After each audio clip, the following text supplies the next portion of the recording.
Ren, what does your team look like now? Because I one of the titles that we saw in Disruptors, it was 100 wholesale deals in a month. What does your team to produce such volume? Yeah. So where we're at now, I told you I exited a previous partnership in July, and that Mhm. company, we did 100 to 120 transactions per month. My team looks different now. I'm in a rebuilding stage, and I got Okay. three to four businesses that I'm working on. But my wholesale company in Atlanta, in 6 months, we've been able to grow it up to about 20 to 25 transactions a month. And I think through our annual planning, we should do over 200 deals in 2023. And depends on That's the closed, level. right? Yeah, closed Yep. deals. So our first year in business, but it really depends on the caliber of sales reps that we're able to get, how quick we're able to get them, and things like Right. that, right?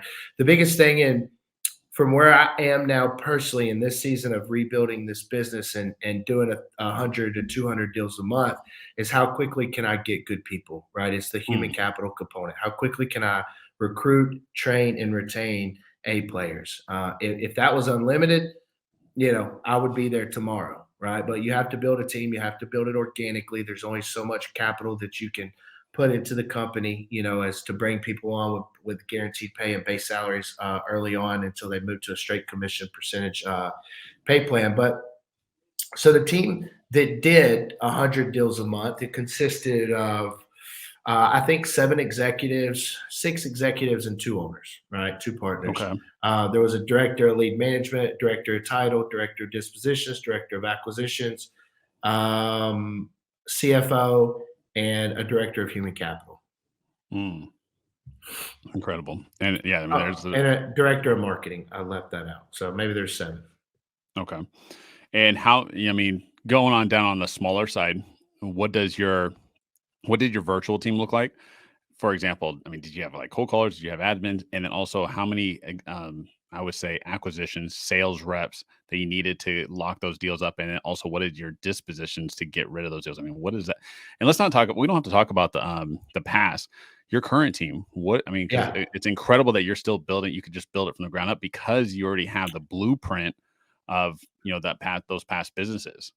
So, I'll run a 2-to-1 model, two acquisitions to one dispositions, and I Mm, don't call them acquisitions. I don't call them dispositions. We have internal and external language that differs. Because if you're on the phone, and I'll tell you why. If you're on the phone and you're a lead manager and you say, "Hey, I'm going to pass you over to my acquisition manager," nobody knows what the hell that is, right. right? The only people who know what an acquisition manager is are people in wholesaling, and so we call them home buying specialists, right? Mm, Because we're still marketing as a title to the seller. So when the seller hears home buying specialist, they think, oh, okay. It makes more sense. They don't know who an acquisition manager is. And then on the disposition side, we don't call them dispositions, we call them investment sales representatives. Um, and so, but what my team looks like now is I have probably 8 to 10 cold callers, 4 to 5 texters, 6 or 8 lead managers, 4 homebound specialists, and 3 investment sales directors. And then I got 2 partners up in Atlanta. incredible. I have a director of marketing and a title girl. And I just hired a recruiter. So There that's we what we got go. now.